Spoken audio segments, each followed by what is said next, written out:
ನಾನು ಒಂದು ಮಾತಲ್ಲಿ ಐವನ್ ಅವರಿಗೆ ಹೇಳಲಿಕ್ಕೆ ಬಯಸ್ತಾ ಇದ್ದೇನೆ. ಇವತ್ತು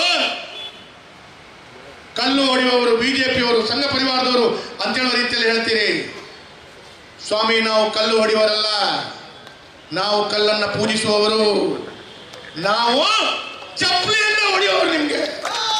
ನಾವು ನಿಮಗೆ ಚಪ್ಪಲಿಯಿಂದ ಹೊಡೆಯುವವರು. ಇವತ್ತು ನೀವೇ ನಿಮ್ಮ ಮನೆಗೆ ಕಲ್ಲನ್ನು ಹೊಡೆಸಿ ಭಾರತೀಯ ಜನತಾ ಪಾರ್ಟಿ ನಮ್ಮ ಪರಿವಾರದ ಕಾರ್ಯಕರ್ತರ ಮೇಲೆ ಗೂಬೆ ಕೂರಿಸುವಂತ ಕೆಲಸ ಕಾರ್ಯಗಳು ಮಾಡ್ತೀರಾ?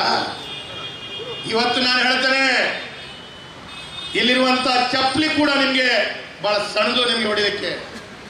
ಹಾಗಾಗಿ ಕಾಂಗ್ರೆಸ್ನ ಕಾರ್ಯಕರ್ತರೇ ತಾಕತ್ತು ದಮ್ಮಿದ್ರೆ ಬನ್ನಿ. ಇಲ್ಲಿ ನಿಮ್ಮನ್ನ ಎದುರಿಸಲಿಕ್ಕೆ ನಮ್ಮ ಕಾರ್ಯಕರ್ತರು ಬೆಳಿಗ್ಗೆಯಿಂದ ಮಧ್ಯಾಹ್ನ ತನಕ ಇಲ್ಲಿ ನಾವು ಕೂತಿದ್ದೇವೆ.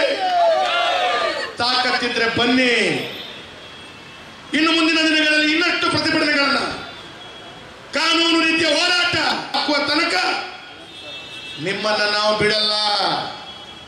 ನಿಮ್ಮ ಮೇಲೆ ಕೇಸು ದಾಖಲಿಸಿಯೇ ಶುದ್ಧ.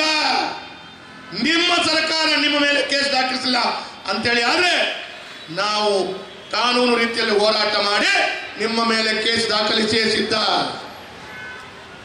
ಸೋಮವಾರ ಮಂಗಳವಾರ ಅಷ್ಟಮಿ ಮೊಸರು ಕುಡಿಕೆಯ ಉತ್ಸವದ ಕಾರ್ಯಕ್ರಮ ಇದೆ. ತದನಂತರ ನಮ್ಮ ಜಿಲ್ಲಾಧ್ಯಕ್ಷರ ನೇತೃತ್ವದಲ್ಲಿ ಎಲ್ಲಾ ಶಾಸಕರುಗಳು ಸೇರಿಕೊಂಡು ಯುವ ಮೋರ್ಚಾದ ಕಡೆಯಿಂದ ಬೀದಿ ಬೀದಿಗಳಲ್ಲಿ ರಸ್ತೆಗಳಲ್ಲಿ ರಾಸ್ತಾ ರೋಕೋ ಮಾಡ್ತೇವೆ. ಬಿಡಲ್ಲ ನಾವು.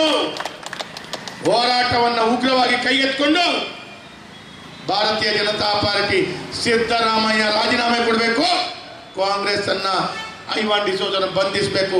ಅಷ್ಟ ತನಕ ಭಾರತೀಯ ಜನತಾ ಪಾರ್ಟಿ ನಾವು ವಿರಮಿಸಲ್ಲ, ಕೂತ್ಕೊಳ್ಳಲ್ಲ ಅಂತ ಹೇಳೋದು ಮಾತನ್ನ ಹೇಳ್ತಾ ಇವತ್ತು ಕೊನೆಯದಾಗಿ ಐವಾನ್ ಡಿಸೋಜ ಅವರಿಗೆ ಎಚ್ಚರಿಕೆ ಮಾತನ್ನ ಹೇಳಲಿಕ್ಕೆ ಬಯಸ್ತಾ ಇದ್ದಾರೆ.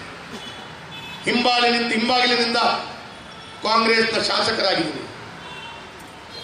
ಎದುರುಗಡೆ ನಿಂತು ಹೋರಾಟ ಮಾಡುವಂತ ಸಾಮರ್ಥ್ಯವನ್ನೇ ಕಳ್ಕೊಂಡಿದ್ದೀರಾ.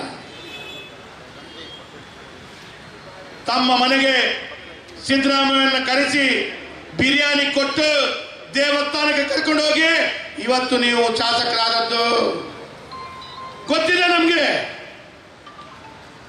ನಿಮ್ಮ ತಾಕತ್ತು ಏನಂತ ಗೊತ್ತಿದೆ. ಹಾಗಾಗಿ ಐವಾನ್ ಡಿಸೋಜವರು ಇವತ್ತು ಬಕೆಟ್ ಐವಾನ್ ಡಿಸೋಜ,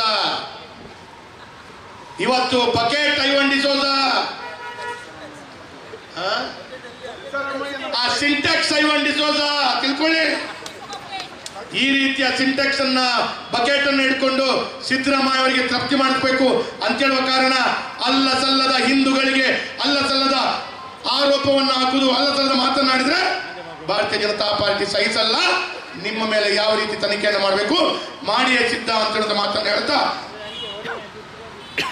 ತಾಕತ್ತಿದ್ರೆ ತಮ್ಮಿದ್ರೆ ನೀವು ಐವಾನ್ ಡಿಸೋಜ ಹೌದು ಅಂತೇಳಿ ಆದ್ರೆ ನಿಮ್ಮ ಕಾರ್ಯಕರ್ತರಲ್ಲಿ ಕಳಿಸಿ ನೋಡಿ, ಉತ್ತರವನ್ನು ನಾವು ಕೊಟ್ಟೇ ಕೊಡ್ತೀವಿ ಅಂತ ಹೇಳುವಂತ ಮಾತನ್ನು ಹೇಳ್ತಾ ಈ ಪ್ರತಿಭಟನೆಯಲ್ಲಿರುವಂತ ಎಲ್ಲ ಗೌರವಾನ್ವಿತ ಬಂಧುಗಳಿಗೆ ಬೆಳಿಗ್ಗೆನಿಂದ ಭಾರತೀಯ ಜನತಾ ಪಾರ್ಟಿಯ ಕಚೇರಿ ಹೊರಗಡೆ ಈ ಬಿಸಿಲಿನಲ್ಲಿ ಬೆಳಿಗ್ಗೆಯಿಂದ ಮಧ್ಯಾಹ್ನ ತನಕ ಕಾಂಗ್ರೆಸ್ನ ಕಳ್ಳ ಪೂಕರಿ ಗೂಂಡಾಗಳಿಗೆ ಎದುರಿಸಲಿಕ್ಕೆ ಸಿದ್ಧವಾಗಿರುವಂತ ಎಲ್ಲ ಧೀರ ಕಾರ್ಯಕರ್ತರು, ಧೀರ ಮಹಿಳೆಯರಿಗೆ ನಾನು ಧನ್ಯವಾದಗಳನ್ನ ಈ ಸಂದರ್ಭದಲ್ಲಿ ಸಮರ್ಪಿಸ್ತಾ, ನಿಮಗೆ ಧೈರ್ಯ ಇಲ್ಲ, ನೀವು ಹಿಡಿಗೇಡಿಗಳು, ನೀವು ಕಳ್ಳರು ಅಂತ ಹೇಳುವಂಥದ್ದು ಹೇಳ್ತಾ ಈ ಪ್ರತಿಭಟನಾ ಸಭೆಗೆ ಧನ್ಯವಾದಗಳನ್ನು ಹೇಳ್ತಾ ಎಲ್ಲರಿಗೂ ಶುಭವನ್ನ.